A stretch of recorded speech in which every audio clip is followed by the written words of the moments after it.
Good evening, Des Moines, Iowa. Welcome to Doc and Lefty here on the beautiful campus of webcast1live.com. I'm sitting here with my partner in crime, the Reverend Dr. Patrick J.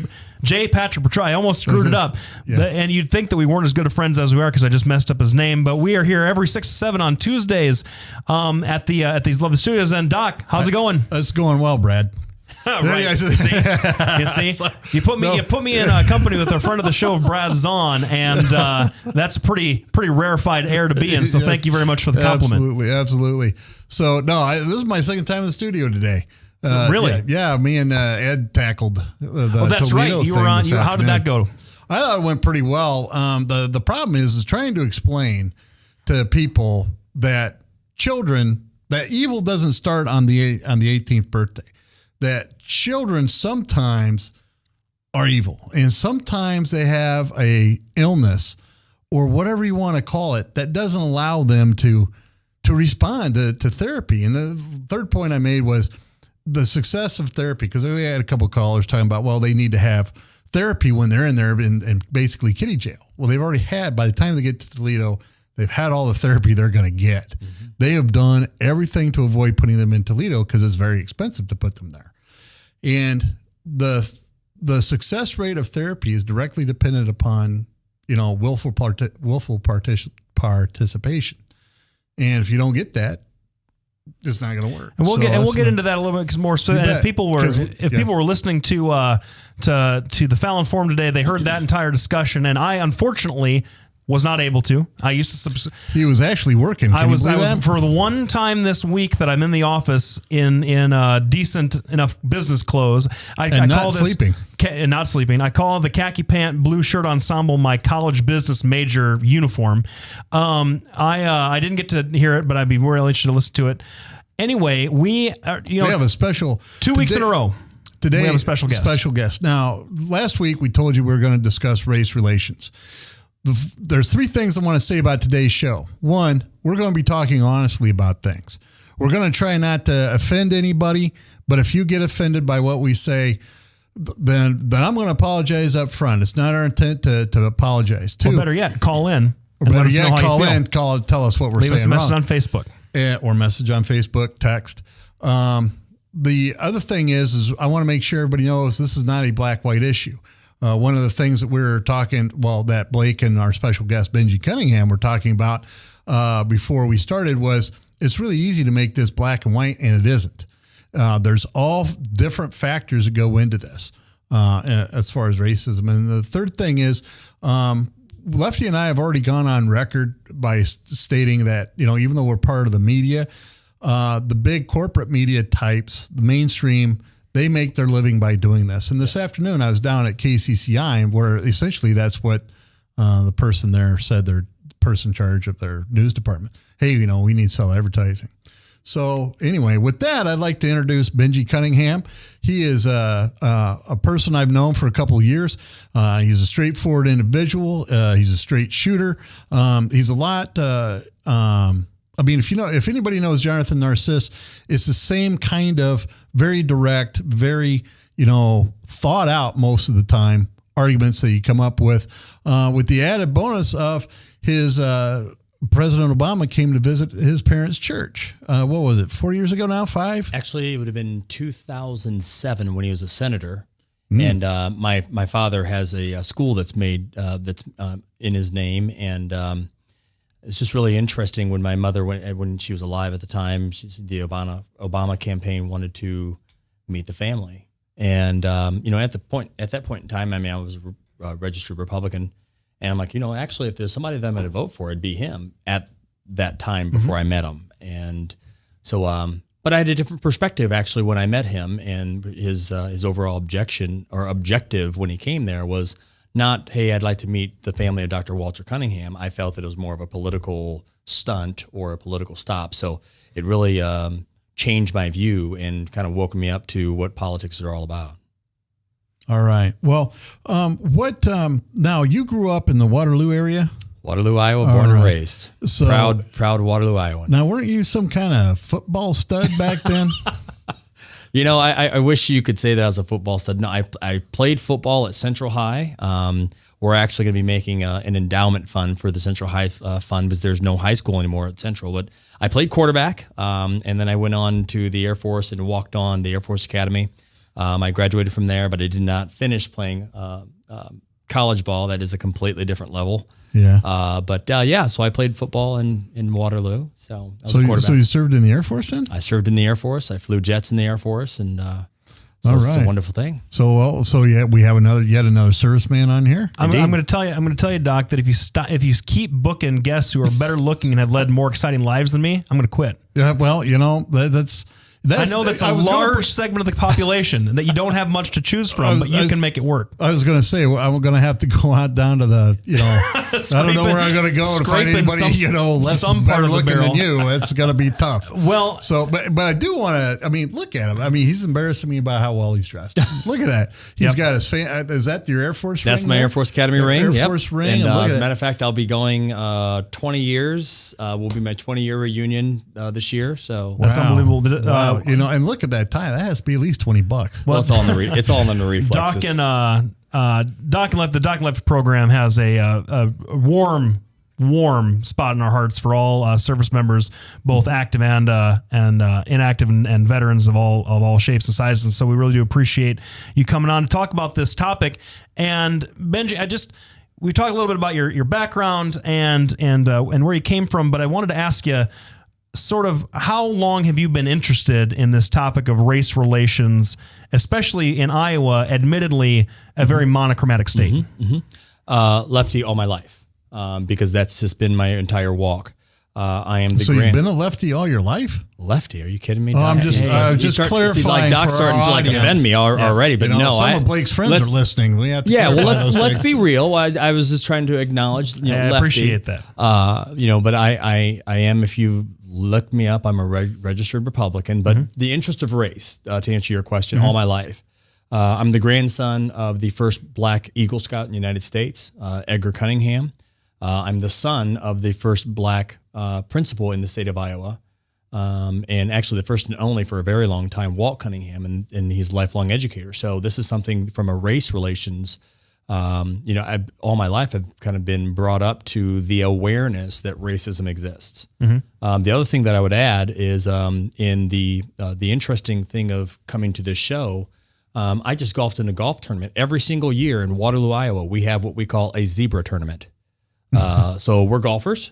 And so there's 2 white guys and 2 black guys. Every single year we have this big golf tournament that promotes, hey, listen, we can kind of get along and we come from different walks, but if there's anything that can come in common, it's golf. And it's a wonderful tournament. Well, we're going to be back right after the break. We're going to be back. Benji Cunningham, hero Americana extraordinaire. You're listening to Doc and Lefty on webcast1live.com. We would like to thank our listeners in Seattle for tuning in tonight. We'll be back right after the break. From the RE/MAX Real Estate Concept Studios, this is Webcast One Live. Whether you're 10, 25, 50, 80 years old and beyond, everyone needs to live within their means. I'm Tom Coates with Consumer Credit of America. For almost a quarter of a century, we've helped people of all ages learn to manage their personal finances to benefit them far into the future. When problems arise, we've got the experience you need to make those debt problems go away. Got financial problems? Call Consumer Credit of America. If Tom Coates from Consumer Credit of America was your personal webmaster, Tom would filter out all bad debt emails. If Tom was your mailman, you'd never get any debt reduction junk mail. If Tom Coates was a lineman, he'd block any phone calls offering to reduce your credit card debt. Hi, I'm Tom Coates with Consumer Credit of America, and we're still your best choice for credit counseling. We're local, we're accountable, and we can do more. You make the call when the time's right for you. When it comes to competition, there really is none for Consumer Credit of America. Hey, welcome back, everybody. We're here with our special guest and future friend of the show. And what that means, Mr. Cunningham, is that if you are a repeat customer to the Doc and Lefty program, at least 2 times you become friend of the show. Have we had a 3-time guest yet? Because almost. Mike Sporer, almost. He's just just honorary this co-host. side. We'll give him an honorary doctorate or something if he comes on 3 more times. You can count me on because I've got an opinion almost on everything. And that's and we like to say it now. you're talking about you grew up in Waterloo. You're born and raised there. Yes. The son of especially the son and grandson of could only be described as leaders in race relations in the Waterloo area. I think that's a fair statement. Yeah. Now, Waterloo has been kind of a divided city for a very long time. Yes. If I'm not mistaken in my Waterloo history, you had the east side, the west side. Yes. And the east side was more difficult for a little while, then the west side was difficult, and then it just and those two sides have had a difficult problem.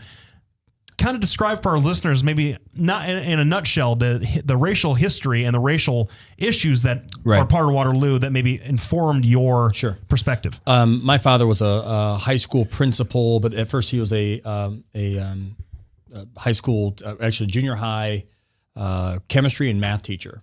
And in 1973 is where we had, and I was only 3 years old, but I just was, through history, know that there was a big time fight. It broke out through racial lines, and racial tension at that time was at an all-time high. And so that's where the Waterloo school system decided to actually place my dad into the position as a principal, because again, he had the fantastic leadership skills to be able to, and at that point in time, my dad, very healthy, fresh out of the Army, just huge, built, guy and highly educated. And he just had a way of bringing both sides together. And so that happened. I know that's where the zebra tournament was spawned on. We've got to help mend and heal race relations. And I just find it so amazing that after 40 years of where they've come from in Waterloo to where they are now, just from the national events and national news, it's amazing that I really haven't graduated to any place. All right. It's sometimes time doesn't have the effect that we all kind of maybe think it will or hope that it will. Well, but part of that, the question I'm going to ask you is what role do you think the media plays in the divisiveness of America at this point? I mean, how culpable do you think they are on a scale from 1 to 100? So on a scale of 1 to 100, how much responsibility? 95, and I'm being generous. And you think what about race mongers? And I'm going to go there in a hot second too. And I'm saying that they're all a part of it. Hot second is strictly from Waterloo there. Yeah, it is hot second, isn't it? So I think 95%, because the media, they're driven by ratings. Ratings brings money, brings advertisement. It's a money thing, number one. And that's why if you're flipping channels, no matter which way you go, and they're always going to hook you in to something that's controversial. Now, i.e. the Trayvon Martin case is one of the key things that's hot, that makes people stick around to that channel so they can see the commercials. And so the media has a lot to do with it, number one, and the race mongers, and this is what upsets me, being, a Christian man myself, when you see the Reverend Jesse Jackson and the Reverend Al Sharpton back in their day. I'm going to give them their due that they did and make a difference. But when you fast forward it 45, some years, it's a money thing. It's a money thing. That's what they're driven by. They're driven by money. And I just feel that, they, again, as you say, Lefty, that they represent the black race, and it's almost kind of offensive, if you will. I mean, I'm not offended. You're not offending me, but it's like they don't represent me because I have independent thought. I think for myself. Well, I think that the media does a pretty decent job, and by decent I mean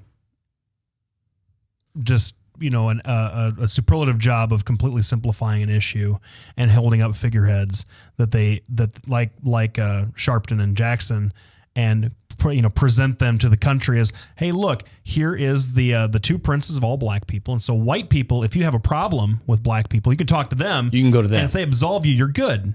And that's, I think they've been presented that way for a long time and maybe believe their own hype. But here's my question in response to the comments about the media. I mean, you're not suggesting that the racial tensions and the racial issues are, at least in 2013, are being manufactured by the media. They're still not manufactured. Absolutely not. And they're not manufactured. I mean, I think people, when you're talking about children and evil, there is no color to evil.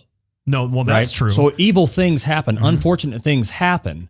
And sometimes it happens to go right upon racial lines. The problem that I have is you have the media that I think irresponsibly at times will put gasoline on it and just to watch it burn so that money comes in to the station. Okay. I guess I don't have an argument. I don't really have a problem with that line of thinking, but I want to ask you a little bit further. Do you think in 2013, and I'm not talking about anything specific, I'm talking very broad strokes here. Do you think that there are people out there, whatever color they are, that say, I am a white person and I'm going to hate this person because of the X skin color, or I'm a black person? Absolutely. That racism exists, that racism contributes to racial tension, yes. and that the media, even if they're doing it, I'm not going to defend the media here, but that the media, when it's not acting irresponsibly in supporting folks who inflame racial issues, has a role to explore that, to even call attention and saying, hey, look, just because we've got a black guy in office doesn't mean there's no racism. So let me ask you this. So yeah, I think that there is some good that they can bring it to light and bring exposure to it. But let's just say that racist person is you. Okay. What is the media going to do when they put the camera to your face? Are they going to change your mind? Absolutely not. No, they won't. Right? No. So there's no reason. I mean, and I'm like, racism has existed from the beginning of time. It's not going away. So my thing is, I'm teaching my children, listen, it exists. Okay? Just like my dad told me, and now at 43 years old, don't get bitter, get better. What one of the questions I want to throw out here is President Obama said that he's had the experience that, simply by being black, he got on an elevator and people clutched their purses. And what was the other one? Somebody locked their door. Followed around in stores. Yeah, followed around in stores. Now, I'm going to tell you, first of all, I've had all those things happen to me. Now, your beautiful face? Yes, absolutely. I've walked across the street, had old ladies lock their car doors. I've been followed around in record stores, all this stuff. Have you had that experience? No, I haven't. And I'll say this too, that I probably would lock my door if I saw somebody high on coke myself. This is part of the thing I want to get to in the next segment is it's the way you dress. Because I will tell you, I was walking across the street and my friend and I were both wearing leather jackets. Click, and he's a Jew from New Jersey. All right. And so I think walking down the street, if there was three of us walking down the street, the people they would look more askance at is me and Lefty. Now, when we get back, that's what we're going to discuss a little bit. Well, what do you think about that? Yeah. So we'll be back right after the break. Oh, I guess this is a break. This is where I tell everybody about Polk County GOP. I got to get it together, man. This is the second week in a row I got it there. So anyway, Polk County GOP. September 7th, they are having a picnic fundraiser out at the fairgrounds. This is always a good time. It's a great time to meet the Republican candidates. Representative Tom Latham is going to be headlining it. All the candidates for all public office are going to be there. That would include probably Mary Mosman, who's been on the show. Most likely the governor is going to be showing up because I don't think he's officially announced, but he's got his whole gear. The governor? Up. Yeah, he has. Yeah, when did he announce? I believe he has. Well, I've been looking for it. Anyway, all these people are going to be out there. Everybody that's Joni Ernst that's declared for the Senate seat, David Young, they're all going to be there. So it's going to be really a good time. It's going to be great food. Of course, you're going to have to listen to political speeches. There's a price for everything, but at least then you'll be able to meet all these people that are there. It's not official as of today. I don't think he's announced, but no. Yeah, it's not official, but he's coming in. So right before the commercial for Polk County GOP, which you know what, Ed Fallon does that great. I was watching him do this as and man, it's fantastic. Anyway, but have those things happened to you where people, they like that? And why do you think that it was appropriate for the president to step into that particular debate? No. First of all, no, that hasn't happened to me. Is there a sense of angst? Sometimes you can sense that, but locking the doors, no. Clutching purses, no. I'll also say that I was in Vegas this last week, and at a business meeting, and I was in and out of the elevator all the time.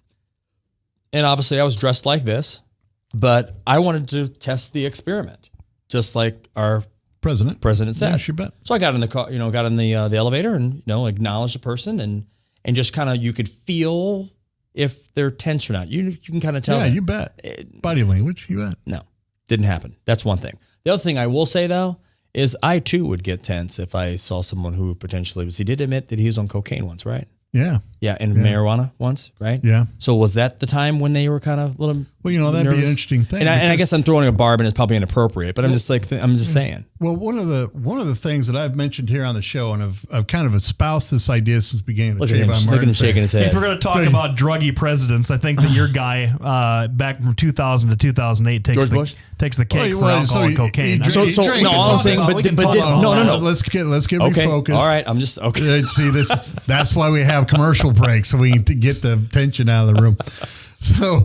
So see, now you distracted me. God, I tell you, I need some Adderall. I'm going to stop. I'm going to stop you right here because I think that what we're proceeding down a path that suggests that the observation of the anecdotal observation of a particular person and the interpretation of that as such as having a racial overtone is invalid. And you just I'm not trying to go for a racial overtone. No, but you're saying that the president's comments don't hold any water because you've had a similar experience for people looking at you and you're a white guy. And I think that's I don't think why is that even less valid than what the president went through? But you just said by casting aspersions on the president's experience, you also throw in doubt your own experience. Your own experience. And I think that I just didn't think that it was the president's place to put his experience there. Personally, this is my opinion. Has he had the experience? Yes. Have there been other black people that have had the experience? Yes. Have I? No. Mm-hmm. In Waterloo, I was always at the Air Force Academy. Navigator training. Mm-hmm. I was always the only black person. Always. But it was only until they got to know me, or the body language, or the way that you present yourself, I can tell, and especially being in the business that I'm in, you can tell when people aren't well or they're just not exactly right. That I'm like, my spidey sense is going up, and they're like, okay, careful. Well, my point, now I'm not casting aspersions on the president. If he wants to share, now I differ with Benji a little bit. If he wants to share his personal experience with this, great. I'm not quite sure that's the role of a president. Well, but that's my point. Let me ask you this. But hold on, let me finish my point here. Go ahead. What I have said from the beginning is they keep talking about how George Zimmerman profiled Trayvon Martin because he was black. And my issue has been, I'm not quite sure. Now, you could have, and we've discussed this before, but I think a lot of times it's the clothing. It's your attitude. It's the way you carry yourself that has far more impact on what's going on. My point about talking about people, locking their doors and everything else with me was it's the way I look. It's the way I dress. The way you dress. Right? Do you think that's right? Do you think that's appropriate? Well, do you think that people should? That you think that it is right for people to have preconceived notions about another person because of the way that person dresses? No. And but that's well, to both of that, that's completely irrational. If I walk down the street with a lack of clothes, is that supposed to be okay? A lack of clothing is just the same as not having enough or having too much or wearing a hoodie. I mean, at some point we have to stop and say, well, hold on. When you're bringing prison culture out into the streets, and that's just not blacks. That's right. Blacks, whites, Latinos, Asians. When they bring those big baggy pants out, they're really emulating what prison culture is. They don't allow you to have pants in prison, or they don't allow you to have belts in prison. So you always have these baggy pants that you're always having to pull up. That's what's being exported out. I think it's a very valid point. Now, my question to you is, if you think, Benji, do you buy into that theory that not necessarily the color of your skin, but the way you hold yourself and the clothes you wear impact how people see you? Absolutely, I buy into that. Now, is that right? Is it right? No. Is it reality? So then absolutely. All right. So why are you wearing a suit? So where am I? Well, I mean, this is part of the the uniform of the day of my profession. All right. Is that right? It's a good question. I think that it's appropriate. All right. You see what I'm saying? No. There are social constructs we all have to follow. And you're doing the same thing that you always do. You're taking two things and conflating them together in a way that you're making a third issue that we're not talking about. And I'll put it to you very, very simply. Do you think that Trayvon Martin was asking to be followed by George Zimmerman? That's just as conflating as I would. No, it's not. Just as conflating as me. How about you listen to what I'm saying? Like I listen to you. Do you think that Trayvon Martin wearing a hoodie and baggy pants was asking to be followed and profiled by George Zimmerman because of what he was wearing? Do you think that he was asking for it? Was he profiling him? Well, but that's a different. Let's assume that he was. Okay. All right. Let's assume he was profiled because to me, I think that's pretty obvious. That's what happened. Do you think that? No, he wasn't asking asking for it, but he has to be aware of what the surroundings are. I mean, there's a reality to what you wear. And so, if like today, I was down at KCCI, and I walked in, everybody's in suits. I'm like this. Nobody took me seriously. Nobody wanted to hear what I had to say. Right. You know why? Because of the way I was dressed, the way I looked. Right. That's reality. But here's my second question to you then. If you think that he wasn't asking to be profiled, but he should recognize that reality, how is that kind of blame shifting onto the victim different from telling a girl not to wear a tight dress? And if she does, well, honey, if you got raped, that's kind of on you. How's that different?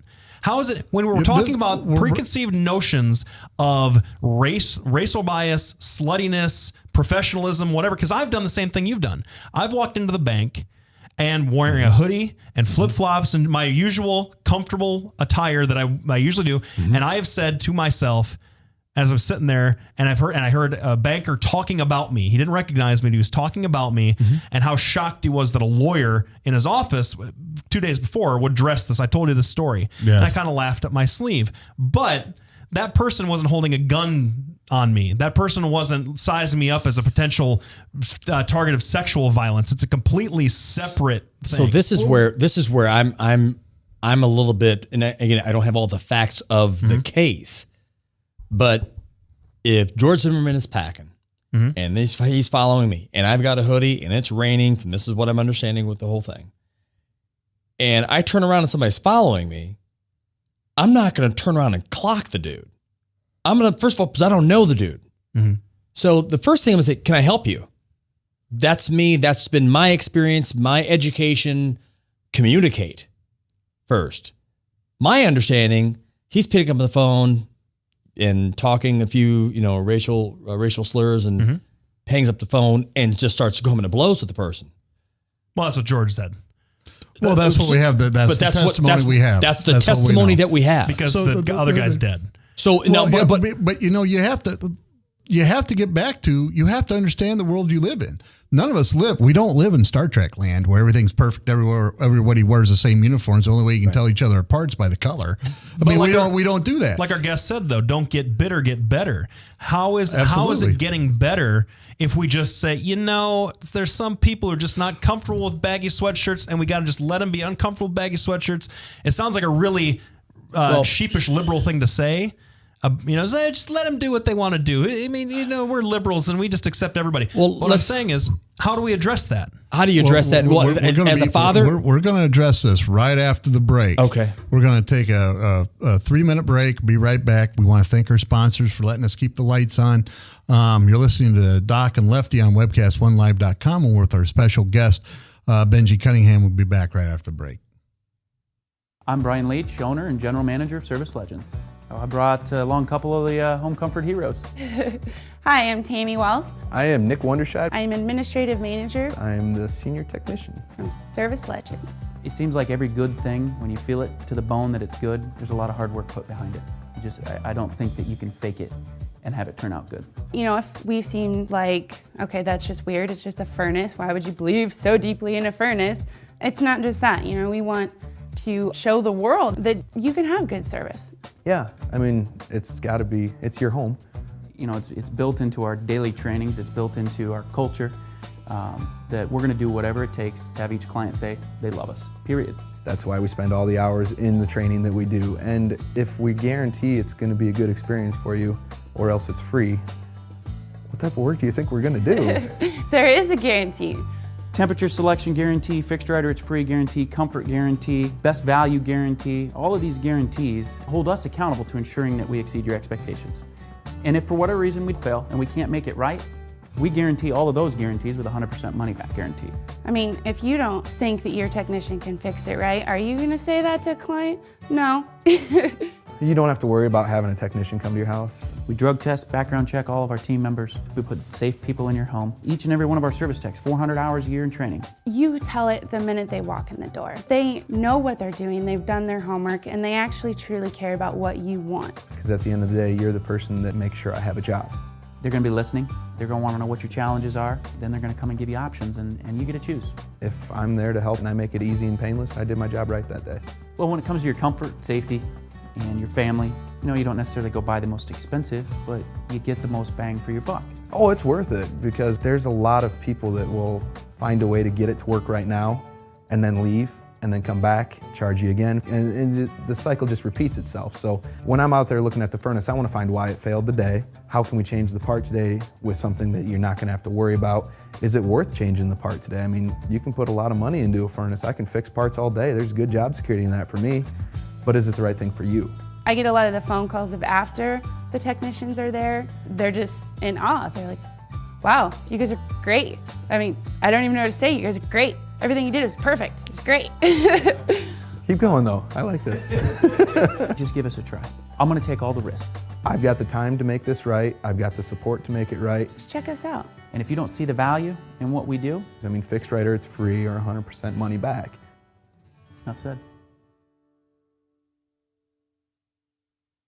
Hey, welcome back, everybody. Thanks for sticking around. We got the first half of the show out of the way, and I got to tell you, we didn't come to blows once. We almost did. Close. During the break, Doc had me in a headlock. I felt like my life was threatened. Yeah. I was about to pull out his gap. That's in poor taste. Yes. That's in poor taste. I'm sorry, everybody. That's in poor taste. No, but we're talking about really, and I'm just trying to ease the tension, everybody. I apologize for that. That was it. I feel tension there, and actually, there's no tension in here except for Frank randomly screaming down the hallway, yelling, "Help me! Help me!" Trying to get us. Well, that's to get us find a ringmaster to get us to hit our commercial breaks on time like we're supposed to. No, but we're here with our special guest Benji Cunningham, and we're talking about some of the racial issues that have been kind of simmering for a while and bubbled up over the Trayvon Martin case, and then stirred a little bit by the media and by the president, and not just the liberal folks like Jesse Jackson, Al Sharpton, but Bill O'Reilly and Sean Hannity have said some things. Oh yeah, they're guilty a lot. That has kind of inflamed some of this kind of stuff. Watch Bill O'Reilly talking about illegal immigration. Watch him talk about illegal immigration with Geraldo Rivera sometime, and you'll see. Oh yeah, Geraldo. The race baiting that Bill O'Reilly does on that particular issue. But we're here with Benji Cunningham, and we're talking about some of the sincerity about racial things. We were also talking about the practicality of life as a white person, or as a black person, or anybody else, or as a female, or all that, and perceptions and how you're dressed and all that kind of stuff. And Benji, you had a really good point that I wanted you to be able to make about, as a father, what you would say to your child. I don't know how many your kids. Absolutely. I'm a father of twin daughters that just turned 10 yesterday. So happy birthday, Ava and Lily, and a son, Chase, who's 6. I also should let you know that I'm actually in an interracial marriage of 16 years to my wife Jill, and I can guarantee you right now that when my daughters, even now, if they leave this house and they're dressed inappropriately, that's not going to happen. I'm not going to blame it on the father, but there is a parental father figure that I possess, a responsibility as a father. If I see Chase going out the door and without a belt, without properly dressed, and I'm just going to say this is the military in me, Well, where are you going? Absolutely not. Go back up there and change because of the perception that you're going to bring. Well, your military background demands a certain decorum, but you also are. It sounds like you're cognizant of a racial perception, absolutely, of a young black person walking around in a particular style of dress. I don't think there's a problem with that from a parental perspective, in the sense that I don't have kids of my own, so I can't relate on that level. But I had a person I respect who has 2 daughters of her own. Was one of my first bosses in the legal profession way back when, who said to me, and we were talking about women's issues, quote unquote, feminism and rape culture and all that kind of stuff. And I was making this really impassioned liberal kind of speech about how it's not the women, it's, rape is a man's problem because men are the ones who are doing the raping and all this kind of stuff, and it shouldn't be pigeonholed and so on and so forth. And she looked at me and she said, Blake, I love the fact that I'm hearing a young man take such an interest in a topic that a lot of young men don't care about and young men perpetuate. But I'm still, and I was going off about blaming the victim and saying, women shouldn't have to, worry about this stuff and be taught self-defense as a cure for rape. And she said, Blake, listen, I appreciate that, but I'm still going to tell my daughters how to hold their keys a certain way. And I'm still going to tell them not to dress a certain way. And I'm still going to say, listen, you should probably learn this if you're going to live in a big city and be distrustful of men, because I don't want my girls raped on account of a principle. And I think that is something that gets overlooked a lot in the racial debate, and the reason that I brought up the stuff about the clothes is that we all agree it's not right. Prejudging people based on their appearance, what they wear, what the color of their skin, that's not right. That's not morally right. It's not morally justifiable, but it does happen. And here's my question to you is that, yes, will it ever end? Will it ever end? It will never end. Okay, and here's the reason why. I actually went into a store that I always go shop in. I had my sweats on, wasn't shaving at all, totally, completely blown off. Yeah. And I didn't at first think that it was a black-white thing. That wasn't the first thing that came to my mind. The first thing that came to my mind was, it was the way that I was dressed as to why I wasn't getting attention. So I proved a point.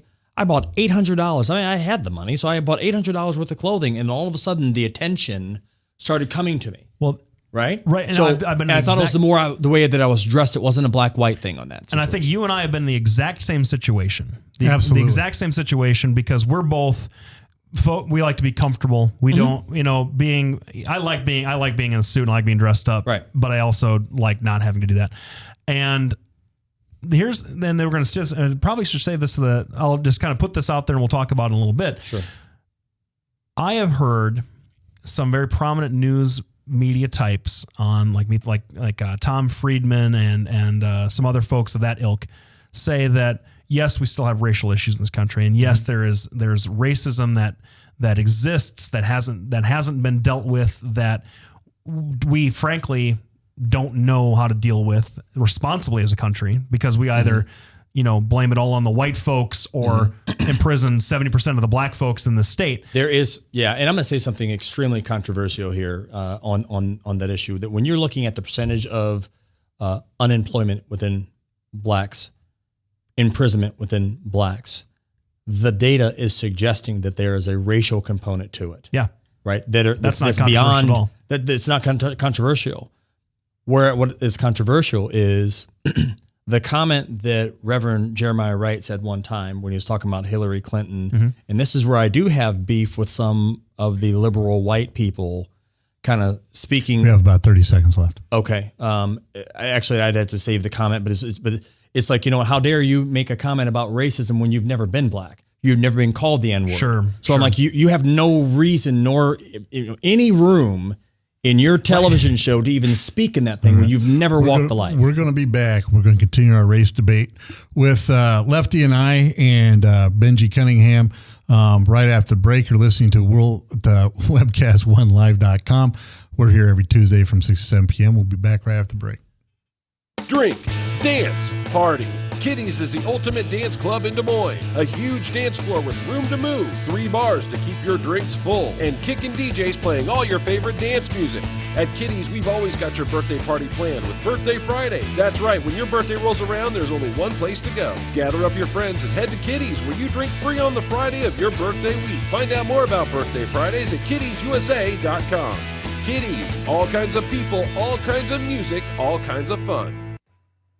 Drug and alcohol addiction slowly steals a person's identity, tearing away pieces of their life little by little until one day it seems like the hope of a happy future is gone and there's no chance of getting it back. Here at St. Gregory Retreat Centers, we can assure you that there is hope. Our unique approach to recovery begins with the understanding that the dysfunction and damage caused by addiction can be overcome, not just dealt with. Don't let another day go by. Call St. Gregory today. From the RE/MAX Real Estate Concept Studios, this is Webcast One Live.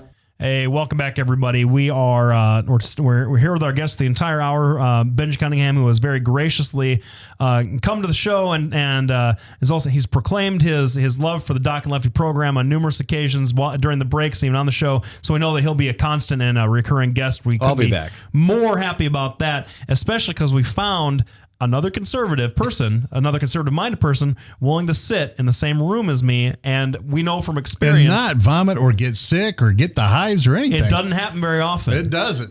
And this is something that anecdotally that we've seen when we go to conservative events.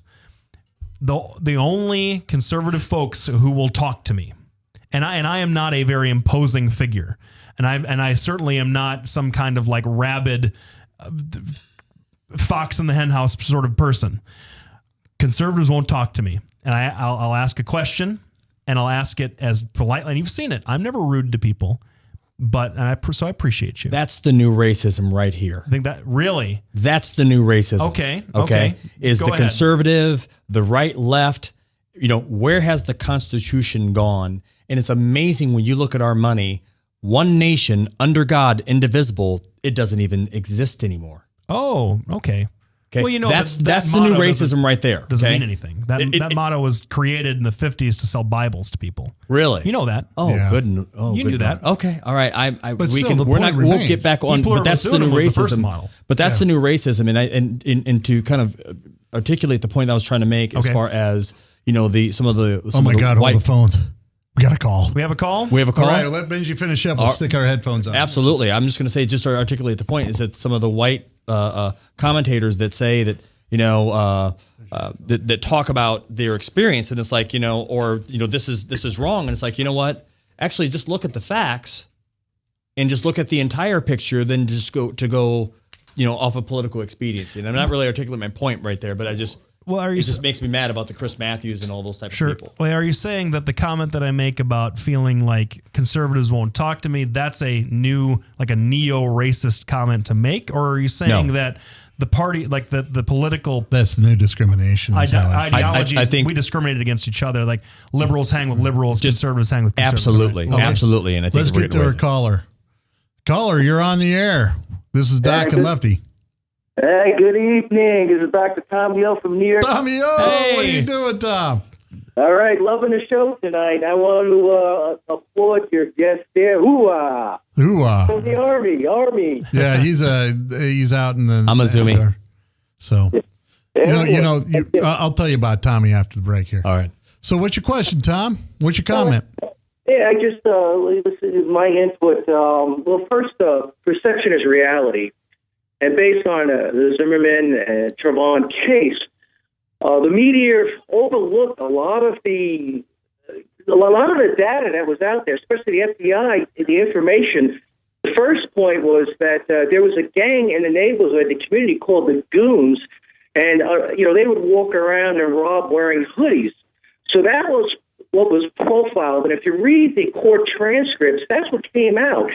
He did not profile, and if you listen to the 911 call, he mentioned an individual that looked suspicious wearing a hoodie. At no point did he mention the color of the person. It was the operator that mentioned that he was, whether it was black, white, and he said, yes, it wasn't Zimmerman. So he profiled not his color, he profiled the way he dressed, and that's what you're discussing tonight. So that was one point. The second point, talking about personal profiling, Now, I'm here in New York City, and I'm trying to buy an office, and I do a lot of community outreaches in the South Bronx. I practiced in the South Bronx for 17 years. The demographics are that the population makes less than $17,000 a year. So now I'm trying to buy in the Upper East Side where the average apartment, the range is $5.58 million. So I have my own website, and it improves all my outreaches. And actually, Doc has been a part of my outreaches as well. And basically, these individuals in this type of community demographics, they basically profiled me. And I was termed as I was too political, and that is a code word used for whites, that if you're too political, that means you are associating with a certain demographics, and that was held against me. So, we're profiled as well. It's just profiled differently. We're profiled based on who we socialize with and also our social economical status. Do we make enough to live and work in a particular community? This is not addressed. All right. Well, one of the things that I was going to say, and I drifted off of the point. We could talk about it maybe in the last segment that it goes to Dr. Tom's comment, is that while I think that racism is an issue in this country, and I think that racism has been an issue this entire time and will continue to be an issue because we can't figure out as a society a responsible way to address it, I believe that the single largest, well, not single largest, but I think that what's going to persist beyond racial discrimination is classism.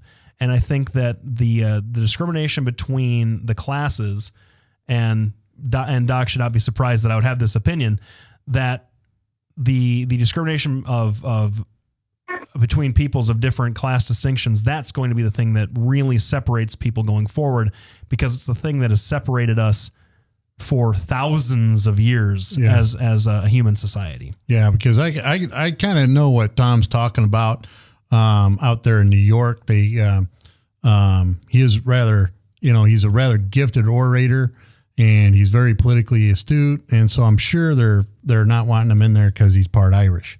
Would you think that's it, Tom? Yeah, actually, it's like, do I change my last name?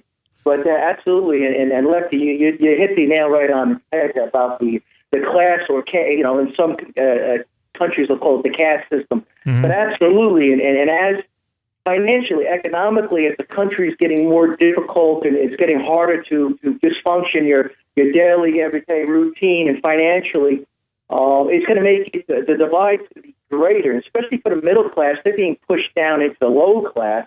And you're going to see more and more individuals becoming angry, and they're going to start to look look for differences and say, "I got you, I'm better than you." And again, that racial issue has come right back out. Something that we're trying to overcome. You always look for something you have in common for people, and if there's something that's not as common, that's what they're going to point and look to take advantage of. All right. Well, we're going to take a break, Tom. Thanks for calling in. We appreciate your opinion. We'll be back right after break. You're listening to Doc and Lefty on webcast1live.com. Right now, I'd like to thank the Polk County. That is awful weird listening to yourself. It is. It really is.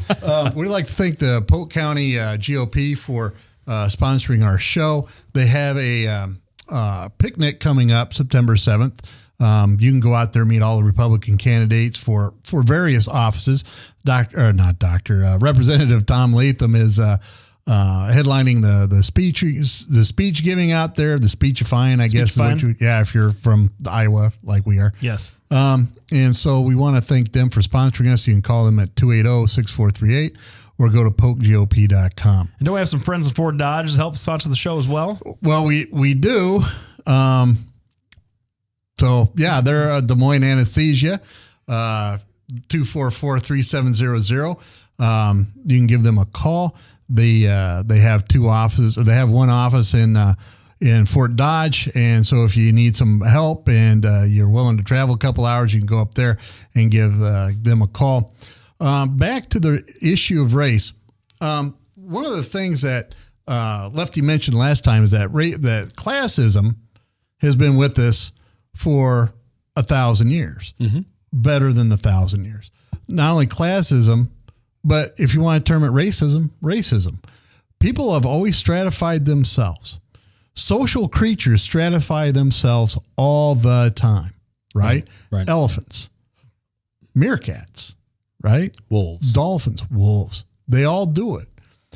The thing is we should be more evolved than animals. Thank you very much. Right?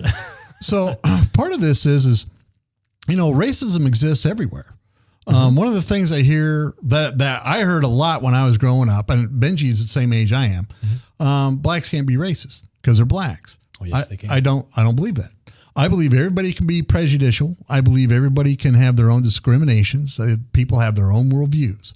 I can tell you that there have been occasions when I've been discriminated against because I was white, particularly when I was out in Washington, D.C. It was really it was the first time that I really got a good eye about, wow, this is really what it's like.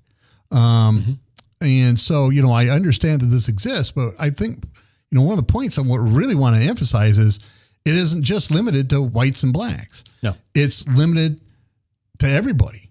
If you go to Europe, they don't like the Turks. If you go to Turks, they don't like the Kurds. If you go to Kurdistan, they don't like whatever stands next to them. I mean, that's the way the world is. We're more advanced here in America, at least I would hope. So my question to you, Benji, how are we going to evolve out of this? What would be a solution that you would suggest to start bringing people together? 40 minutes or 50 minutes to set up the problem and 10 minutes to fix it. Go ahead. No, it's easy. I think that there's like I said, faith in Benji. There you go. And I tell you that I've got a biblical worldview, and I think that's one of the areas is that from a spirituality perspective, Christianity is my thing. That I'm looking at you from a completely different perspective than the color of your skin is one thing. Education is another. Mindset is another. And again, both my parents are deceased, but I remember them really preaching to me, don't get bitter, get better. Mm-hmm. As a navigator, I went through nav training twice. I was washed out because I was black. And I will say this, that they're especially being... They washed you out because you were black? Yes.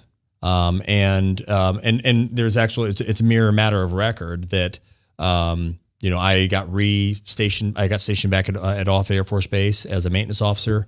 I received a phone call from a 2-star general. And they're like, hey, listen, we understand that you were washed out of training. Yes. Well, we've done some investigating, and we found that there were a number of people that were washed out the same exact way that you were, the same exact grades. And the thing that they had in common was that they were all African-American. I'm like, well, I'm glad that you found that. So where do we go from here? And what were your options? So I went back through training again, and I felt vindication.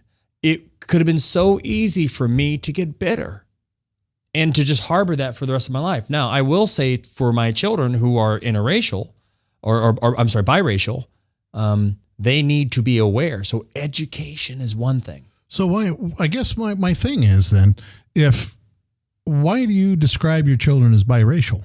Actually, just to be clear. Just to be clear, but I think that's a very good point. Why do I describe my children as biracial? I think it's important for my children to understand that they are biracial because my wife is white and I'm black. They also fully are aware, even at a young age.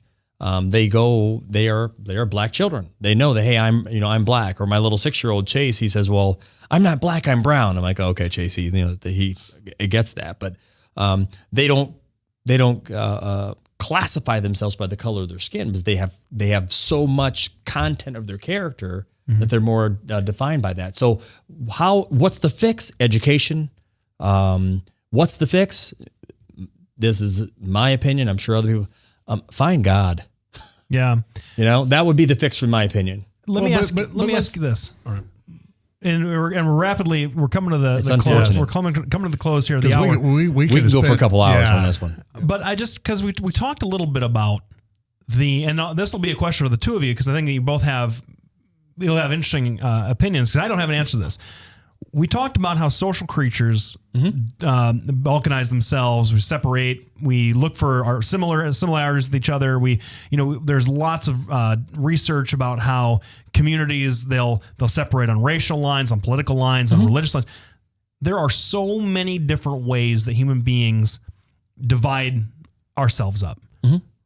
Politics, race, religion, class, all like just numerous things. Why is it that race seems to get the most attention? It seems like we're always talking about the race debate. It's the oldest one. You think it's the oldest one? It's the oldest one. Not ethnicity, not language, not religion. In this nation. In this nation. It's the oldest one. And it was enshrined in the Constitution. Well, I don't have an opinion to that. It was the racial divide in this country was written into our law from the very, very beginning, wasn't it? Well, why don't you explain that for our listeners? Well, the 3/5 compromise. It was the only way to get yeah. That's okay. what I'm talking about. about. Okay. Yeah. No. And see, we're not lawyers, so that's the only thing. That's what I was talking about. Sure. Okay. And so 3/5 slavery wasn't expressly outlawed until several decades later. Well, you see what kind of law you get when you compromise. It's a terrible law. Honest. I mean, down with the debt ceiling, right? Down with the debt ceiling. Down. Oh, Ed and I agreed that we should be whacking the government. Cutting it down to size. Well, sure, absolutely. So sure, totally agree on that. But it's education. Yeah. It's education. If you're educated, you force yourself into a higher thought process than just by appearance. Even if you go to a liberal-dominated college or university. Well, it depends upon the perspective, I would say that. Well, there's a bunch of shirts that I would like to sell that say, I survived getting a college education and I'm still a conservative. Hey, there's been you should read the research that I can't remember this is useless. But you can Google what I'm about to tell you. Some sociologists did research about the whole liberal college thing a few years ago, and they found, first of all, that yes, most colleges have a decidedly liberal bend to them. And that's really not an argument, but that people who went in conservative more than likely came out conservative, and people who went in liberal more than likely came back out liberal. Very interesting. And that the university experience didn't change people's politics over the course of the study. Well, I'm gonna half. I appreciate the data. I went to the Air Force Academy because my father actually was very much a Democrat. My mother and family were very much Democrat. I went into the Air Force Academy as a Democrat. And what actually changed me over to being a Republican was the commander-in-chief at the time, because he had an integrity problem. Oh. And it made me vote different. Oh, boy. Okay. Oh, boy. It is what it is. Counts. Because, because really, if... Has anyone ever heard that word? Yeah, if what Clinton did was okay... Then why does anybody care about Anthony Weiner? Really? Why is the Democratic Party coming down on him now? Right. Hey, it's just sex. Right. That was the excuse back then. Mark Foley, you're senator in Louisiana. I mean, it's just sex. Evil is evil, right? It's just sex. Sin is sin, right? It's just sex. So anyway, let's get back to the race debate, and that is what we know is, and I think we can all agree on this. You need to be educated. You need to talk to people of other races to get their perspective. And 3, even though it's our nature to profile, we don't have to be animals. I think the 3 of us can agree on that, at least on those basic points. Behind you. Yeah. So I'll also say that with regards to the media, and as my wife kind of, I wish my wife would actually call in, but she kind of sent her little opinion, but I think just stop bringing it up in the media. Opinion? Oh my God, he's a chauvinist too. I know. Not only is he racist. Oh, easy. I totally honor my wife. I'm a misogynist. I cannot believe it. I completely no. I want my wife to call into the show. My point is that and give her a little opinion. It's just stop feeding it in the media, and people will stop harboring on it. That's right. And so that's my point. No, I'm going to tell you. I want to thank Benji for coming on the show. This is awesome. I already know what kind of quality wife he's got because Benji's a quality man. So, I'm happy. I'm happy that they're happy together. Are you going to be playing anywhere this week, Blake? Not this week. Well, if you want to come out, I mean, this is just down the street from your place. I'll be doing some dinner appearance from 6 to 8 at the Urbandale Hy-Vee on the 12th. That's it's either invitation only or you have to buy tickets to go or something. Yeah. I'm not sure exactly what it is yet. But they're actually going to let you play? Yeah, August 12th from 6 to 8. They want me to. They're going to fill the restaurant, want me to entertain for 2 hours. Other than that, I'm not doing a lot of stuff in August. I'm preparing for just my entire fall is trial after trial. So I had my summer. We want to thank Benji Cunningham for coming on. We really appreciate his opinion. It's awesome. I'm glad that we only gave him 5 minutes to solve the racism issue. Me too. You're listening to Doc on Doc and Lefty. I'm hoping to get Mike Sporer in next week for a guest host since I'm going to be out of town. Hopefully we'll come in. Maybe we can talk Benji coming in if Mike isn't in. So I'll be here. We want to thank everybody for tuning in today. We're still just that far from the website. We'll be back next week. Thanks a lot for tuning in. Thank you, everybody. Okay, I'm in this thing every week. Hi, I'm Watch this. Representative Tom Shaw, and I love these guys. Both of them. Love these guys. Get over here. Get over here. Love both of them.